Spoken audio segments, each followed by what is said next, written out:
ladies and gents, boys and girls, and welcome back to another episode of Cup of TCG. My name is Kyle. Joining me, as always, is the lovely Callum, and we've got an old face returning to Cup of TCG. We got Aidan. He's here. Hey guys, he's back. I'm back. It's been like 5 minutes plus. Yeah. And I'm back, baby. So, Uprising Part 3. Yeah, about 3 hours. About the Uprising video, Chief. I think that was like 3 years ago at this point. But we move, we're back, we return, and we bring good news. After the second week of RTN season, we were looking to punch our tickets to the UK Nationals, and well, us three, we managed to succeed, and someone had to go one step further, with Aidan securing the dubski and taking home the win at the Dice Saloon RTN last weekend, playing the one and only Vynnset. A deck which a lot of people, I don't know, kind of been floating around the tiers of good and maybe not good, but could also just completely spike. And it seems like instead of spiking, you set up something which was out of left field and did some really egregious shit. And I think we're super here for it. She's quite egregious, man. In the mid game, she's dropping those 1-card 9s like it's nothing. As long as you set up for it, she can do some crazy things. Good value. I think you're so right as well when you say that she sort of sits in this weird space where people aren't quite sure how good she is. And I think this weekend we showed she's pretty good. She's pretty good. Absolutely. Freak set iron toe. Oh, I've clicked the wrong button. There we go. Freak set iron toes. Freak set iron toes. This the most TikTok brain rot title of a deck I've seen in my entire life. Aidan, give us a quick rundown of whatever you want to at this point, but Callum's going to be your main man, chucking some questions at you for this. Sure. Welcome to my beautiful babe. But yeah, no, this deck is so the standard sort of core. A lot of these cards are what you'll see in a lot of Vynnset sort of skeleton decks. They're all maybe the same sort of. You get this with a lot of fab decks, maybe the same sort of 50, 60, 70 even cards, and then there's like some flexible slots.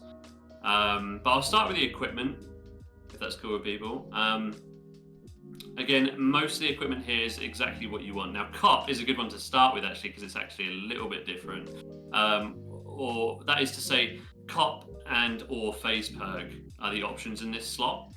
And if I had the space, I would have both.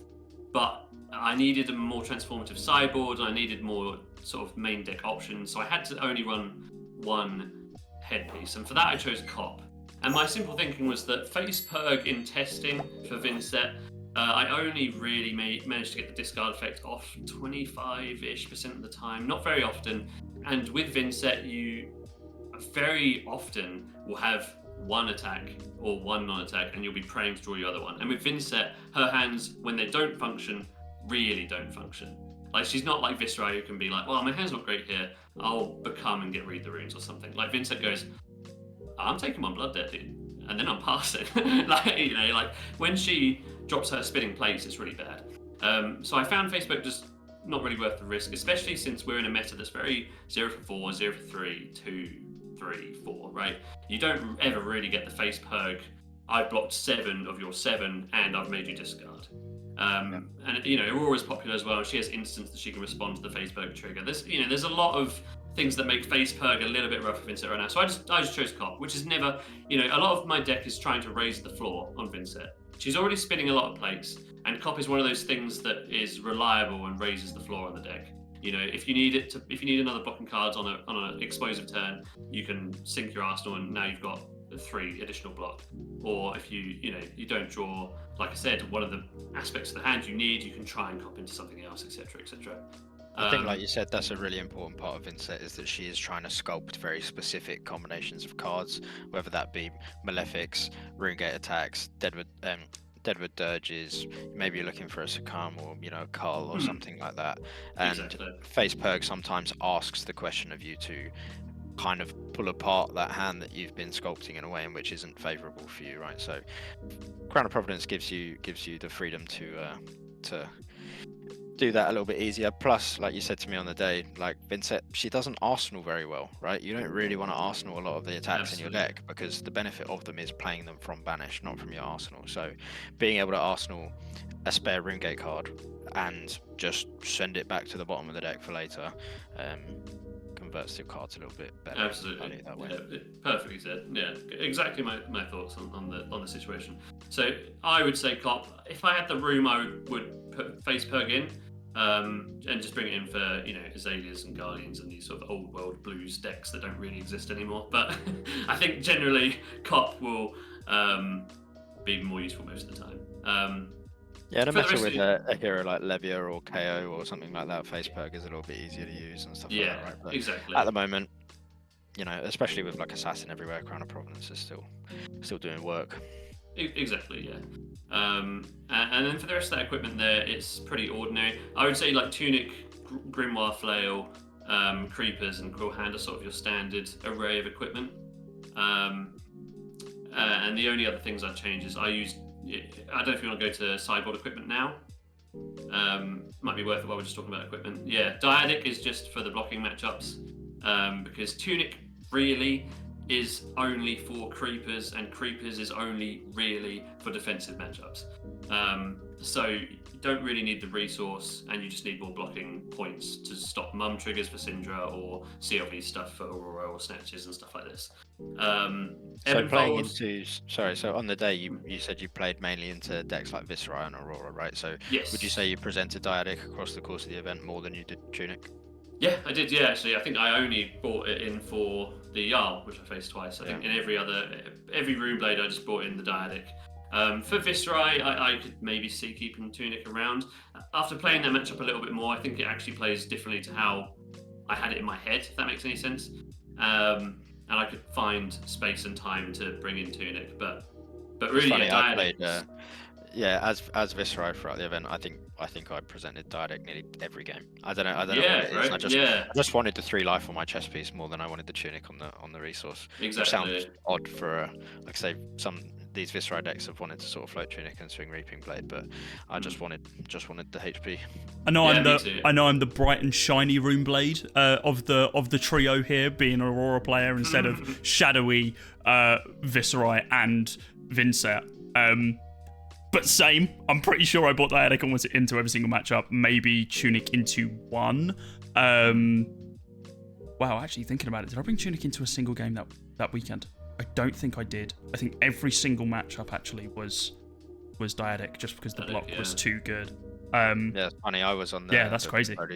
The Brody Spurlock Christchurch Viscerai list, and he has Aether Ironweave in that list, and I couldn't tell you what for, because I was playing Tunic or Dyadic every game. I don't know.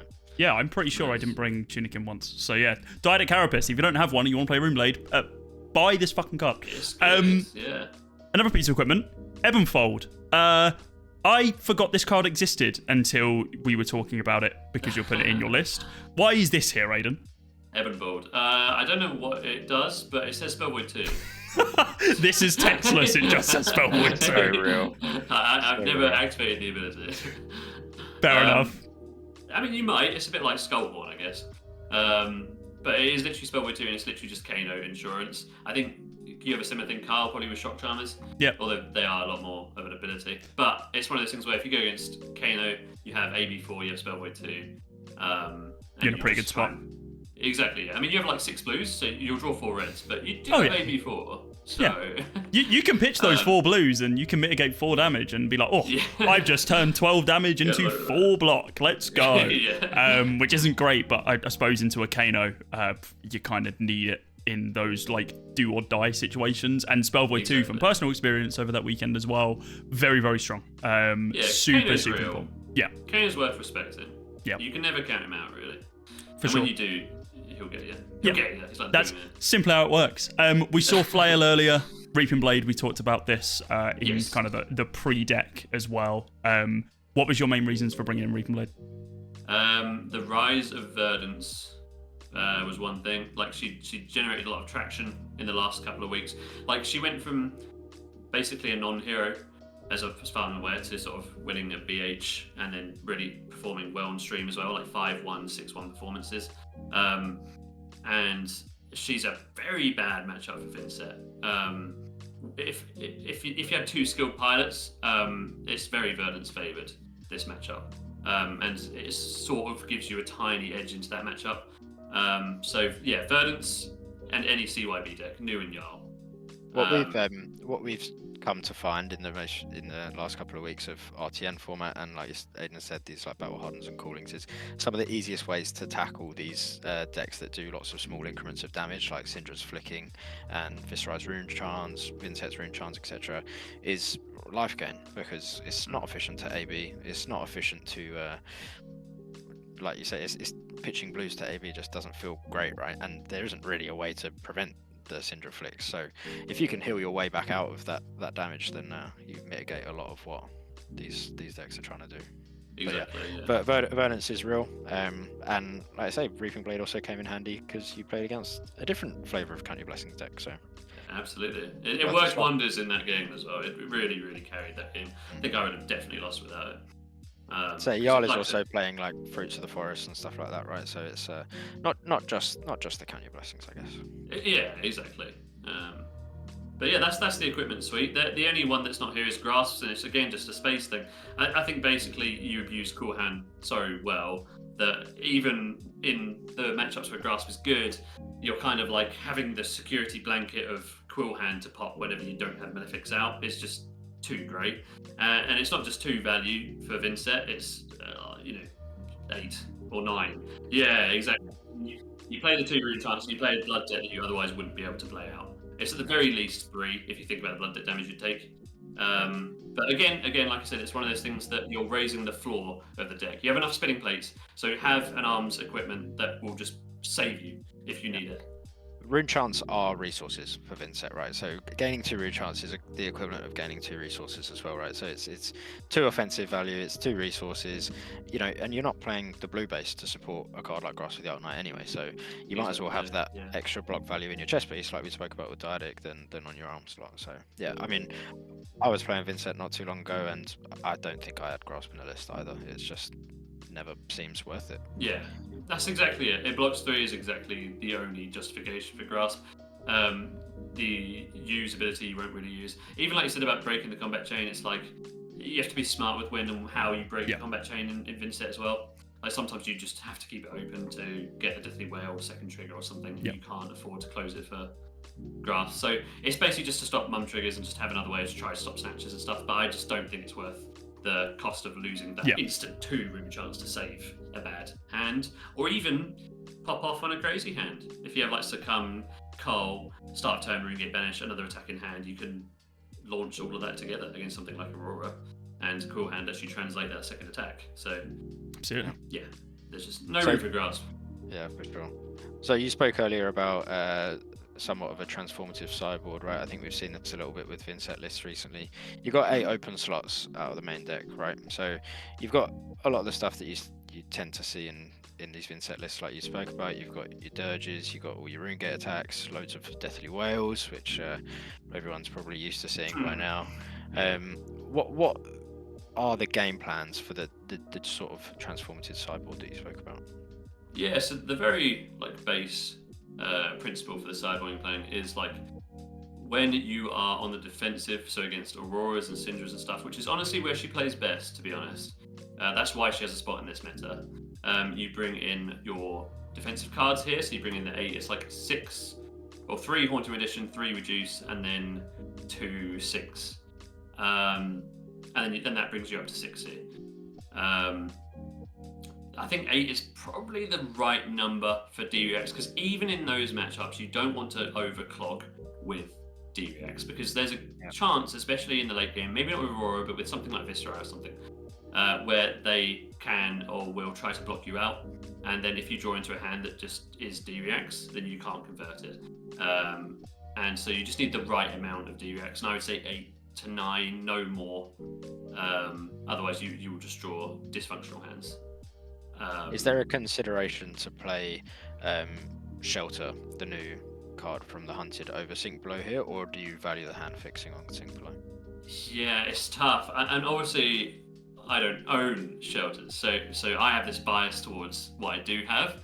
I think there is like I said, there is a place to, especially in this meta with Syndras and Auroras and stuff, to change the syncs for shelters. But as you've already highlighted, the sync below being able to also hand fix does wonders for Vynnset. And honestly, I could have probably asked to borrow shelters from our local players, and I just didn't want to. Syncs are perfect for what Vynnset I suppose wants. you've also got a very similar sort of prevention effect in Haunting Rendition as well, right? So you get a little bit more toolbox flexibility across playing, not so much redundancy of the same type of effect, right? Yes. Arguably a better prevention effect as well, right? Because of the generating a rune charm for Vynnset. Like, instead of it just being like, I prevent 3, this is actually, I prevent 2. Yeah, I take 1 damage where Shelter would cover me, but I've just made some offensive value both in the rune charm and because I basically generate myself a resource off Haunting Rendition. Whenever you in tandem, Haunting and Reduce together is a great hand to see. Yeah, gross actually, but it is gross. But cool. Because here's the real thing about those defensive cards. To make Vynnset really come online, you need to find space in the early game to play out Malefics, and that means taking inefficient trades where you don't do like 1 card 9s, you do like 2 card 6s maybe, but you played Malefic, right? The cards like Haunting and Reduce mean you don't need any prior setup because you can play a Rendition and a Reduce, and then on your turn banish Deathly Wail, and now you've got 3 room chance. So you blocked efficiently and you've sent insanely, and you didn't need the setup. So they're just exquisite. Haunting Rendition is like a more flexible, somewhat more powerful Slap Happy, right? We saw Slap Happy Finny loves Slap Happy in Bolton, right? Because it's like getting an extra tunic counter every couple of turns or whatever, preventing a little bit of damage. Haunting Rendition converts into 2 prevention plus a rune chant, which is also like a resource, so it's like still 4 value even when being used to discard for that effect as well. So yeah, it is crazy to think of Slap Happy as being like playable and sort of decent, and then look at this card. This card's so much better. It is crazily strong, and that's the defensive package that you bring in for Auroras and Syndras and any aggro matchup. And like I said, that is what Vynnset does best in this meta. And that's why she's found a spot, basically. Like, if Guardians were good, stop playing Vynnset. Her time's over. But luckily, the Guardians are basically non-existent, although I did obviously play against Yara twice. Which means that Vynnset can come out and sort of punish these aggro decks that have loads of red cards and no AP. Absolutely. For the more defensive matchups, like I mentioned, like Guardian and Verdance, any deck that's like happy to block you out and try and fatigue you, that's where you bring in the 8+ go again stuff. So what you definitely want to bring in is the Shadow Puppetries, the Tears, and the Revels. That's your 8 to get you up to 60. So if you just brought those into every defensive matchup, you'd do well.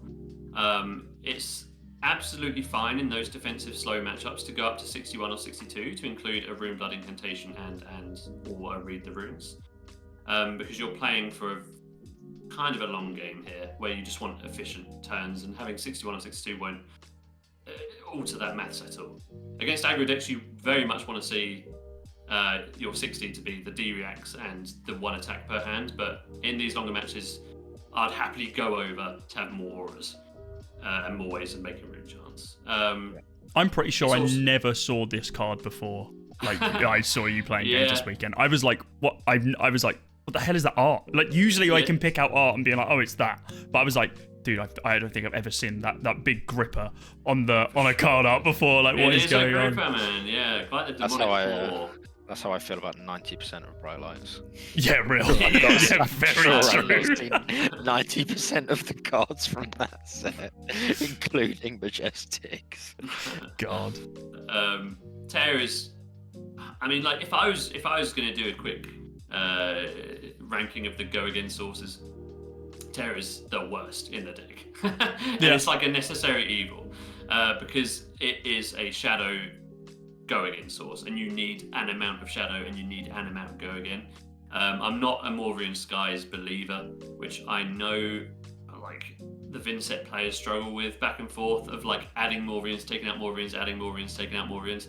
I've never really worked with the card, and Tear is better because it says shadow. And it's really that simple, especially now we have Cole, because then you just need even more shadow attacks to ping yourself and get co-online.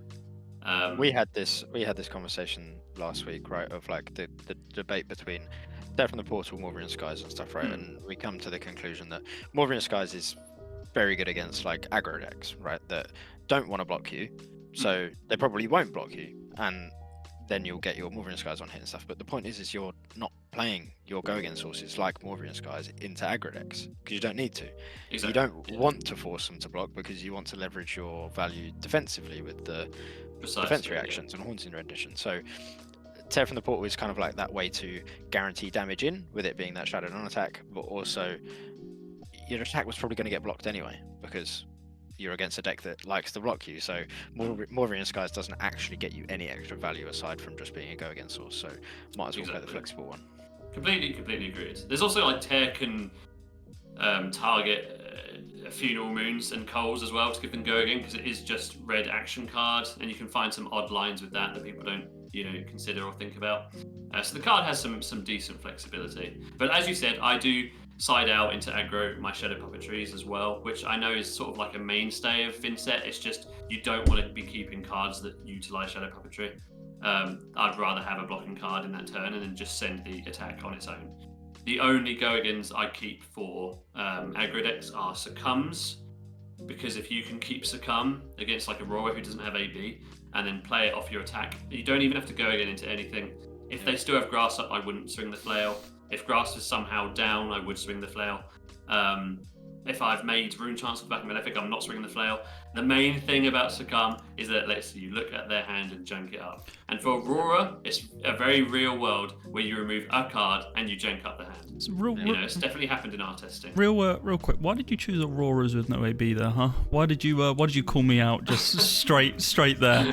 This card, bro, Succumb is so good, and I suppose that kind of speaks volumes of its inclusion in the main 52, right? Instead of it being part of that sideboard like transitional package.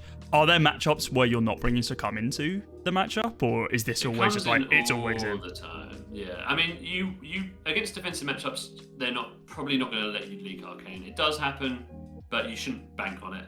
And in defensive matchups, it goes from your best go against source to maybe your third. But it's still obviously worth keeping around. It still blocks 3, and if you do manage to, so like against Jarl for example, you need to set up a big turn. I think in our second game, I launched 17 Rune Chance at him, and Succumb would be online in that hand. So it does still come up. Succumb to Temptation is like, I mean, it's a fantastic Runeblade card, but the bottom line is it's a fantastic Vynnset card. Like, this card feels like it was made for Vynnset, right? Yeah. I know that it features in Viscerai decks at the moment as well. I guarantee you Viscerais are not resolving this against people as often as Vynsets are. Yeah. This card is super powerful in Vynnset, specifically because the attacks are taller, they're harder to block.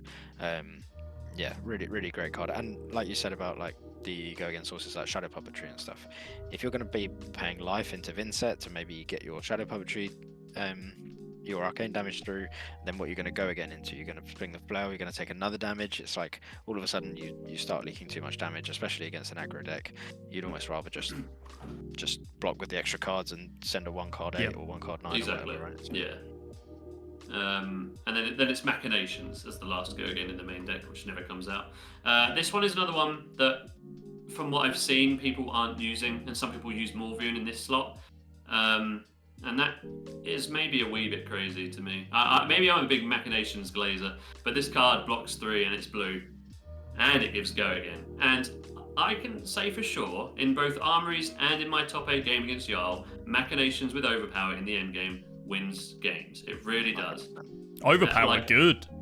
Yeah, it was what was it? Vanton Benchley Overpower, which got Jarl in the end.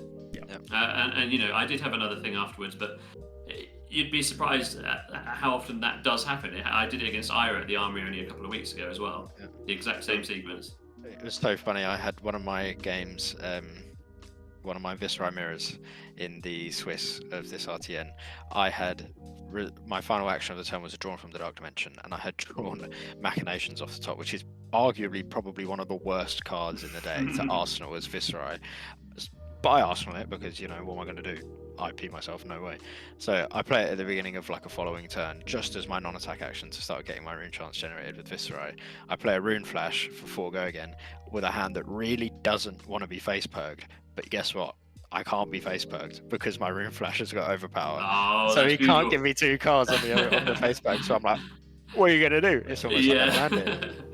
And honestly, it was only, I don't know, maybe a week ago that I even read that it has a condition. Like, if you've created an aura, because Vynnset, yeah, you always will create an aura. You literally have to play the deck. So I was like someone picked up the card and was like, oh yeah, because you made an aura. I was like, what does that matter? What does it matter I made an aura? And I was like, wow, that is actually how the card reads. Okay, fair enough. Probably not cheated. Yeah. But If you've only played Vynnset, then you can't have done like exactly. You can't not make a rune chant. So. Yeah. I Actually, can't sing the praises of machinations enough. Yeah. Actually, I will not banish this turn. You don't get a fucking choice. It's Vynnset. Like, she would be pretty good if you had a choice. You will make your rune chant this turn. Yeah. So. I would be playing one card, read the runes if I had a choice. Let me tell you. Yeah, true. Cool. So let's talk about, like I say, we've gone over the sideboard plans. We've gone over some of the goodest cards in the deck, right? You got your succumbs. You got you like your machinations. Speak to us a little bit about Cole, the newest addition to Vynnset. Oh man, Cole is a phenomenally made card. They really cooked with this design. Is that rage bait? That feels like rage bait. You boiled my blood with certain things you just said straight away. Cole's a beautiful card. Oh yeah, if you're playing Vynnset, it's great, mate. Jesus.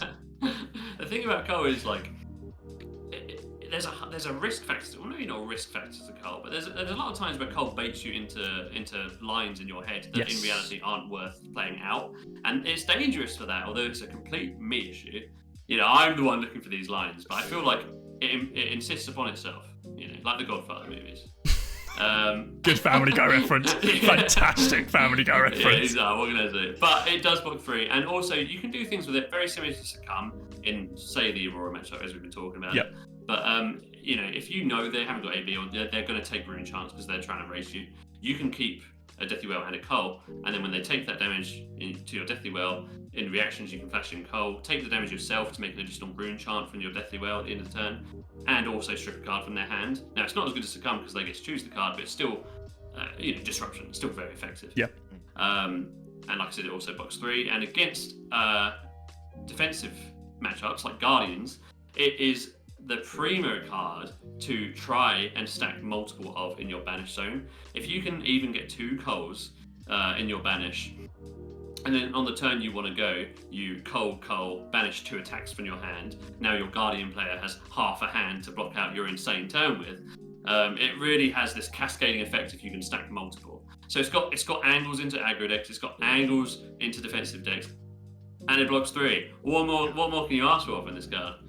And really it's one of like we spoke about a little bit earlier, it's one of Vynnset's more preferred Arsenal targets, right? Because it's absolutely this can be played as an instant from anywhere, right? So this sort of effect, pretty scary. And look, only in week 2 of RTN season, not even that far out of the hunted release, people aren't playing around Cole yet. I definitely wasn't, that's for sure. You play around Succumb, I'm used to playing around Succumb, but the Malefics are the best thing that Vynnset got. Much like Viserai from Rosetta, the Malefics just supercharged her. And for Viserai, it's about having the most insane Mordred Tides in the world from Malefics out. For Vynnset, it's about the consistency of launching a 3-gate and making rune chance on the back for your next 1-card 3-gate. It's a phenomenal card. I know a lot of people don't use the yellows, and they do feel worse to play out, obviously.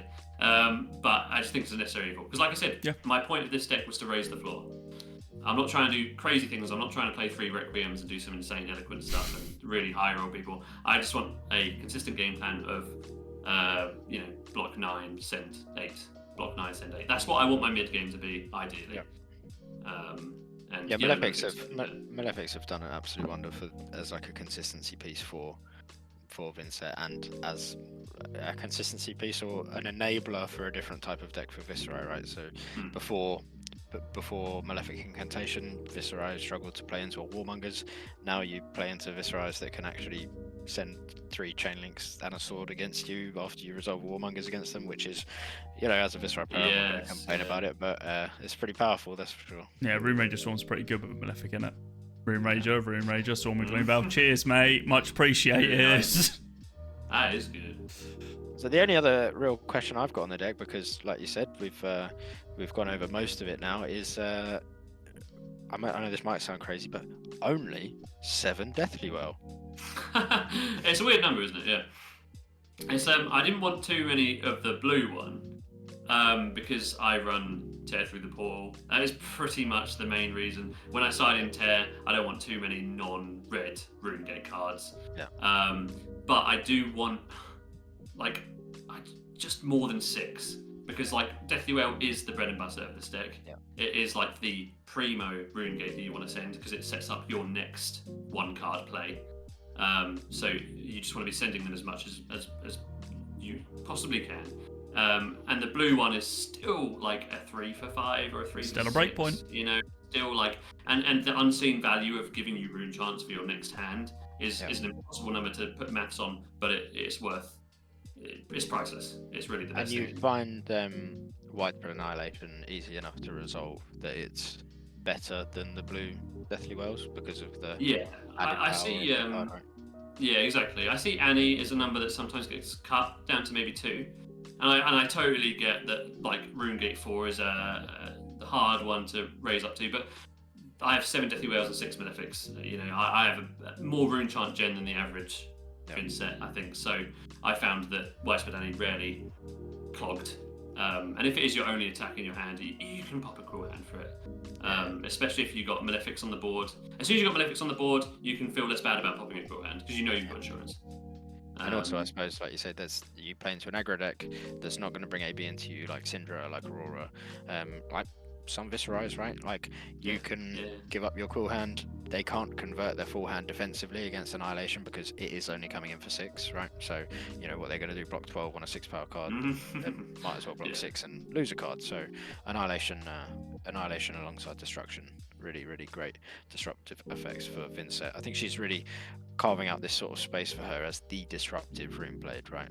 It's pushing Guardian as a disruptive class even further out of the format. She's the Guardian now. She's Shadow Guardian as well. Yeah, between her and Verdance, there's a Guardian Wizard and a Guardian Runeblade that are better than Guardian. It's beautiful. It's beautiful. Ryan's crying out there, but it is beautiful. I was about to say, what a time to be alive. For personal Guardian hater me, because it doesn't read Guardian, I'm fine with it. Carry on. There's no Terror Sunder, thank God. Succumbs. Yippee. This is great. A new evil. Hey, look, at least I can interact with Succumb. At least I can block with cards from my hand. But we won't get into that discussion. I think we're kind of on closing points right now. I suppose very quick drive-by is one card that we've not mentioned, and when you were talking to one of our locals over the weekend about this is the deck list I was on, a question mark came up of Oblivion, and very promptly, Nazareth, did she ever appear over the weekend? Why is Oblivion here? Yes, she did. Nice. She came out in the Jarl top 8 game. My swing turn in that game, I can't remember exactly what the sequence was, but it was 35 damage, including Nazareth, but he'd already pitched for the AB, so he didn't leave himself enough to deal with Nazareth on the following turn. Jesus. So I could swing her again. So I think Nazareth maybe did at least 12 damage and 8 of Felling of the Crown. So nice. She's phenomenal. Anyway, the local player did sort of question Oblivion, and Oblivion probably won't come up much, but in those defensive games, if you can Arsenal the Oblivion and then wait for one of your Rebels, it is totally reasonable to pop the Quill Hand and the Rebel, and then hey, that's it, you've done it.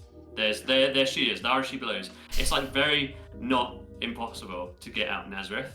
Even on we've even seen like turns where you've had, for example, like 2 Malefics the previous turn and swung a Deathly Well, right, ending on 3 rune chants. Then all of a sudden the following turn you banish a card and play a dirge and you're up to 6, right? It's not exactly, even, yeah. Or even banish a card and just pop Quill Hand. Like it's not hard to reach 6 rune chants in exactly Vincent that. anymore. And you can still do the play an attack with Malefics out, make the new rune chants, and before the old rune chants point, you have like the legal amount to get out Nazareth. So she's easier to get out now than she ever has been, and you know it's just she's blue still. You know that's got Kano value. She's no Plasma Fet, right? She's not quite as easy as Plasma Fet. Lads, she ain't built like Plasmo. I'm not letting you get into a Shadow like ally beneficial debate. Like we will be here for hours. Raise up to Ursa. Yeah, real. Where's Ursa? Real. Yeah. Jesus Christ. But no, it's definitely worth the 1 slot. Do you know what I mean? It's there's not much risk to not run it, and the reward is pretty great when you can drop a 6 health ally. Pretty good. That says like, give me your turn. Yeah, you know? that says I can plot with my entire hand and still return 6 if I want to. Tiki. Like exactly, and it's the easiest go again user. Easiest go again user. Oh, in yeah. the world. Like if you can Shadow Puppetry, send an attack, and then come in with big old Nazareth at the end. Fair enough, man. That's no setup, baby. That is that's swinging Nazareth at the end of the turn without needing cards in hand or anything for your arsenal. So it's pretty damn good. Exactly. Any final thoughts on the deck while we are here? Anything that we have missed that you would like to go over, Callum or Aidan? Maybe what I'd mention is, when Viserai goes, which is inevitable, Vynnset stonks go higher. We go to the moon, baby. Part of the biggest risk of playing Vynnset right now is A, Viserai is a losing matchup. Not so bad, but it is a losing matchup. But B, a lot of decks have tech for things like Malefic Incantations, like Vaporizes and Scours, which is main deck anyway, but things like this to get rid of your Malefics. And that affects, that splash damage that people have boarded for Viserai hits Vynnset much harder, because Viserai goes like, damn, I was going to do like 4 damage with that shit. That's crazy. Whereas Vynnset goes, my spinning plates have all dropped. I was relying on that rune chant to keep the momentum going, and now my game's over. So as soon as Viserai goes and people start removing that tech, you've lost maybe one of your worst matchups, and hopefully people are teching less. So if you want to get in on Vynnset, I would say now is like a great time to do it. It's funny. It's been an unfortunate couple of formats for Vynnset players, right? Because back when Zen was Kingpin, amnesias were rife in sideboards, and Vynnset didn't like that card either. So, it's been a funny time to be a Vynnset player when your opponent just conveniently has these great tech cards for you, even though you're really not someone that people should be worrying about too much. But maybe soon. I will say that also shout out to the Purple Discord. Like there are some brilliant players for the Vynnset Discord specifically in that chat. And if you have any questions to go on there, or even at me on Discord, I'll happily answer any questions. We'll put Aidan's down below, so you can spam him with all of your Vynnset questions, alongside the deck list as well, which we will be sharing below for you guys.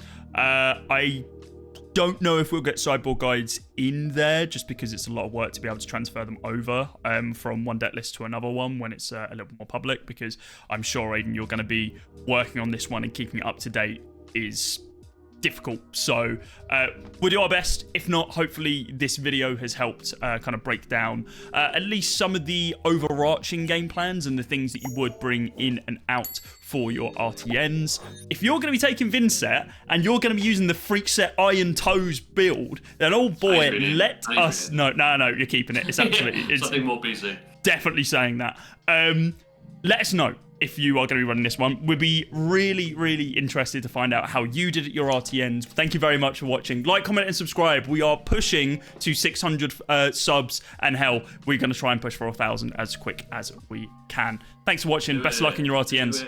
We'll see you in a bit. Peace. Bye-bye.